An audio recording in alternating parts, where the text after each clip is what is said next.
आप देख रहे हैं कथा व्यथा यूट्यूब चैनल की स्पेशल प्रस्तुति, न जिसका आदि न अंत, वो है अनंत।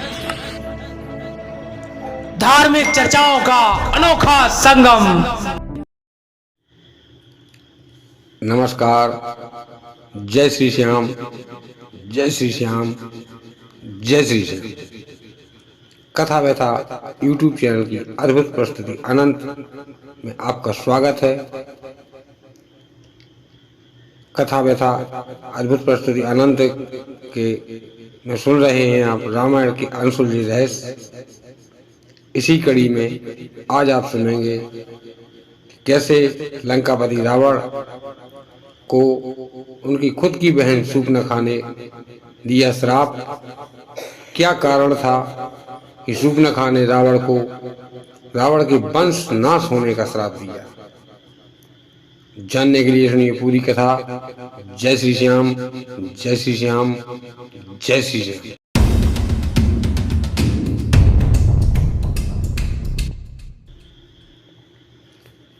एक समय की बात है कि रावण की बहन शूर्पणखा को एक पाताल में रहने वाले राक्षस से प्रेम हो जाता है। इस बात पर शूर्पणखा घबरा जाती है और अपने घर किसी को नहीं बताती है। चोरी छुप के मिलना जुलना शुरू हो जाता है।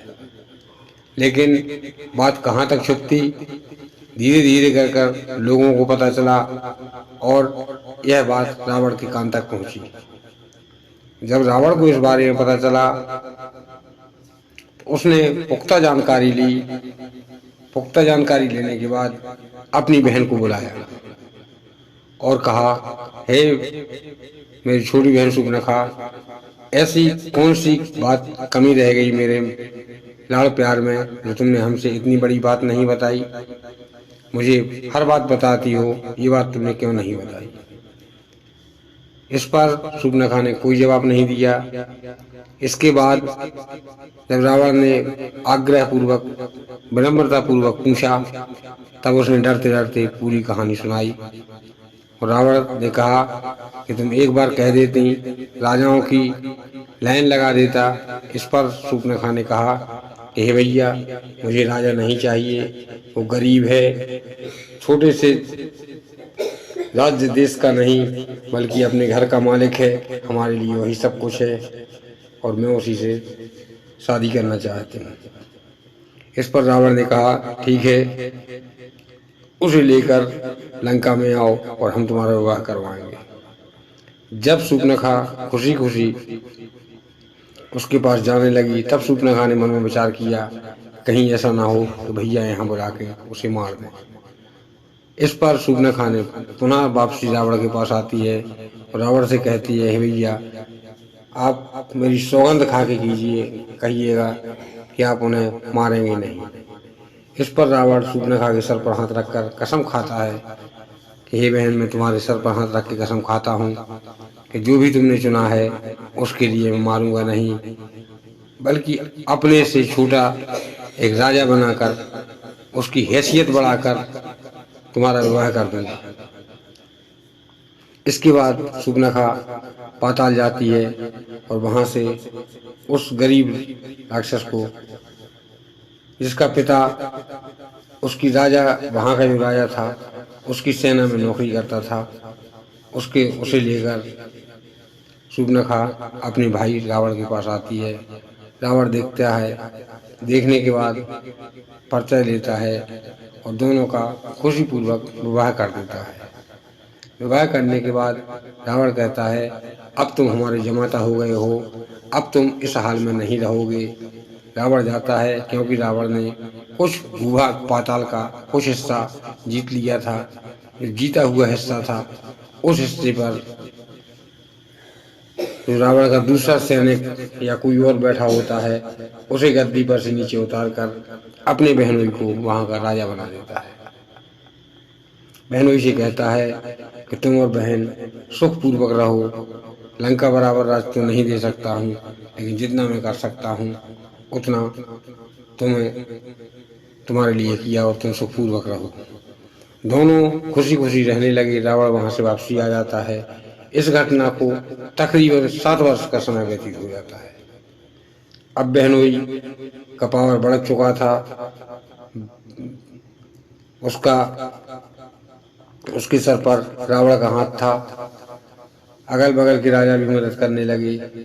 उसने अगल बगल के राजाओं की सेनाओं की मदद कर लेके और दूसरे राज्य पर वहीं पाताल में दूसरे भूभाग पर अधिकार जमा लिया और उस राजा को मारकर स्वयं वहां का राजा बन गया। 4-5 मित्रों की सेना, उसकी सेना और उस राज्य की सेना, समस्त सेनाओं को मिलाकर उसने पाताल में एक और बड़े उस राक्षस पर हमला किया। उसे मारने के बाद ये वहां का भी राजा बन गया। रावण को इस बारे में कोई सूचना नहीं थी। जिस दिन इसने राजा को मारा और वहां का राजा बना, उसकी दूसरी रात में रावण ने उसी राज्य पर हमला कर दिया जहां का बहनोई राजा एक दिन पहले बना था। रावण की सेना के आगे छोटे मोटे राक्षस सेना टिकना बहुत बड़ी बात थी। सेना को रावण की सेना नरसंहार करती हुई आगे बढ़ रही थी और उसमें इसकी बहनोई की सेना मारी गई। बहनोई लड़ाई में गया और बहनोई भी मारा गया। अब पता नहीं था कि किस राक्षस ने हमला कर दिया है।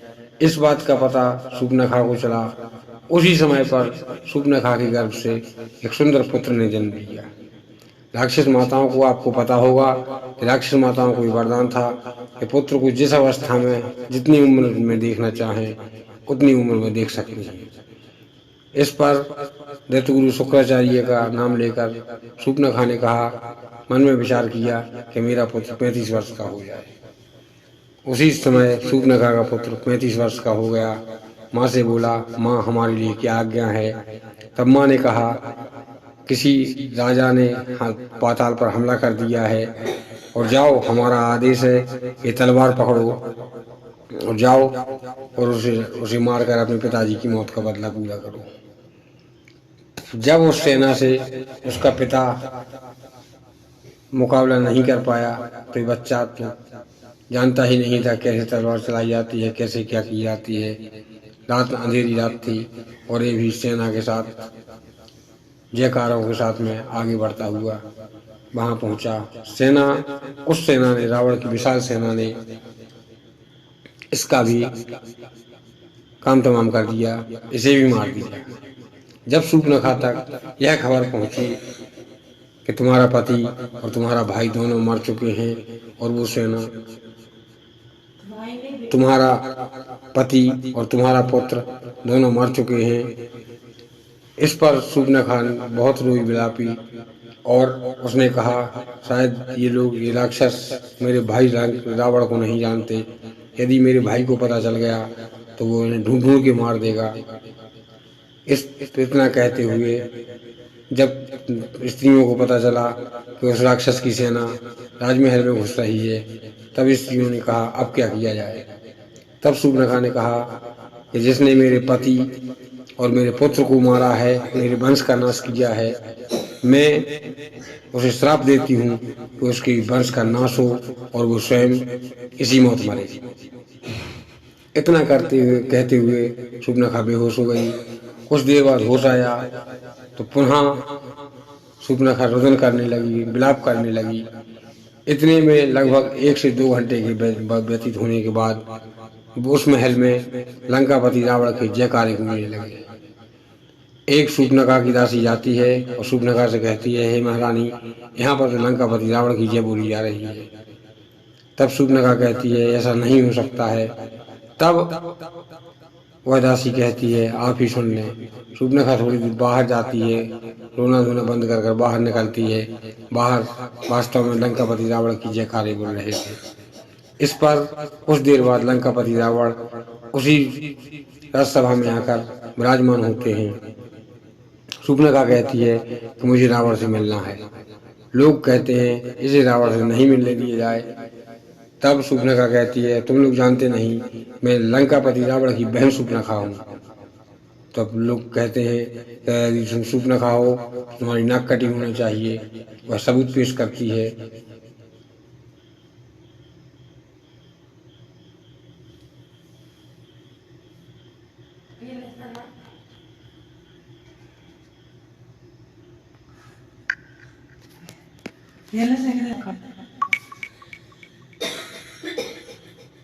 इस पर सैनिक कहते हैं ठीक है, यदि तुम रावण की बहन हो तो रावण से मिल सकती हो।